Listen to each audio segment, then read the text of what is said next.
Hi friends, ఉరుములు మెరుపులతో పెద్ద వాన పడుతున్నప్పుడు మనం చెట్ల కింద ఉండకూడదని అంటారు. కానీ ఆ సమయంలో చెట్లే ఒక వింత కాంతితో మెరుస్తాయని మీకు తెలుసా? తుఫాను వస్తున్నప్పుడు చెట్లు విద్యుత్తును విడుదల చేస్తూ గాలిని శుభ్రం చేస్తున్నాయని శాస్త్రవేత్తలు తాజాగా కనిపెట్టారు. 70 ఏళ్ల నాటి ఈ మిస్టరీని పెన్ స్టేట్ శాస్త్రవేత్తలు ఎలా ఛేదించారో, ఆ మెరిసే చెట్ల రహస్యం ఏంటో ఇప్పుడు చూద్దాం. ఈ పరిశోధనను అమెరికాలోని పెన్ స్టేట్ యూనివర్సిటీ శాస్త్రవేత్తల బృందం నిర్వహించింది. ప్రొఫెసర్ విలియం బ్రూన్, పరిశోధకుడు ప్యాట్రిక్ మెక్ఫార్లాండ్ నేతృత్వంలోని టీం ఒక ప్రత్యేకమైన వ్యాన్లో అత్యాధునిక టెలిస్కోపులతో అమెరికా తూర్పు తీరమంతా తిరిగి ఈ నిజాన్ని కనిపెట్టారు.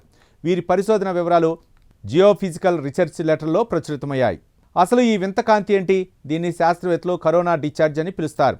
తుఫాను మేఘాల్లో ఉండే నెగిటివ్ ఛార్జ్ భూమిపై ఉండే పాజిటివ్ ఛార్జ్ను ఆకర్షిస్తుంది. ఈ పాజిటివ్ ఛార్జ్ చెట్ల ద్వారా పైకి ప్రయాణించి ఆకుల చివర్ల వద్ద ఒక వింతైన కాంతిని విడుదల చేస్తుంది. ఇది సాధారణ కంటికి కనిపించదు, కానీ యూవీ కెమెరాల్లో స్పష్టంగా మెరుస్తూ కనిపిస్తుంది. ఈ మెరుపుల వల్ల మనకు కలిగే లాభం ఏంటి? ఆకుల చివర్ల నుండి వెలువడే ఈ విద్యుత్ కిరణాలు గాలిలోని నీటి ఆవిరిని విడగొట్టి హైడ్రాక్సిల్ అనే అణువులను సృష్టిస్తాయి. ఈ హైడ్రాక్సిల్ అణువులు గాలిలోని కాలుష్యాన్ని, ముఖ్యంగా భూమిని వేడి చేసే మిథేన్ గ్యాస్ను తరిమి కొడతాయి.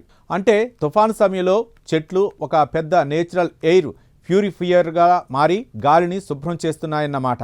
శాస్త్రవేత్తలు ఈ పరిశోధన కోసం ఫ్లోరిడా అంతా తిరిగినా దొరకని సాక్ష్యం చివరికి నార్త్ కరోలినాలోని ఒక పార్కింగ్ లాట్లో దొరికింది. అక్కడ ఒక స్వీట్ గమ్ చెట్టును ఏకంగా 859 సార్లు ఇలాంటి విద్యుత్ మెరుపులను వారు రికార్డ్ చేశారు. ఒక మెరుపు సెకను కాలం కంటే తక్కువ సమయం ఉన్నా కొన్ని సెకన్ల పాటు ఆ చెట్టంతా విద్యుత్తో దగదగలాడిపోయింది.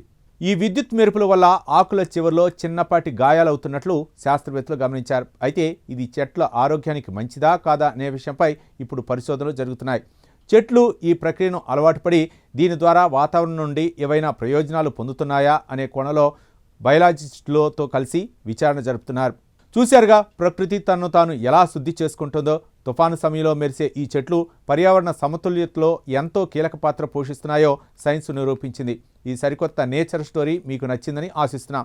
దీనిపై మీ అభిప్రాయాలను కామెంట్ ద్వారా తెలపండి. వీడియో నచ్చితే లైక్ చేసి ఛానల్ని సబ్స్క్రైబ్ చేయండి.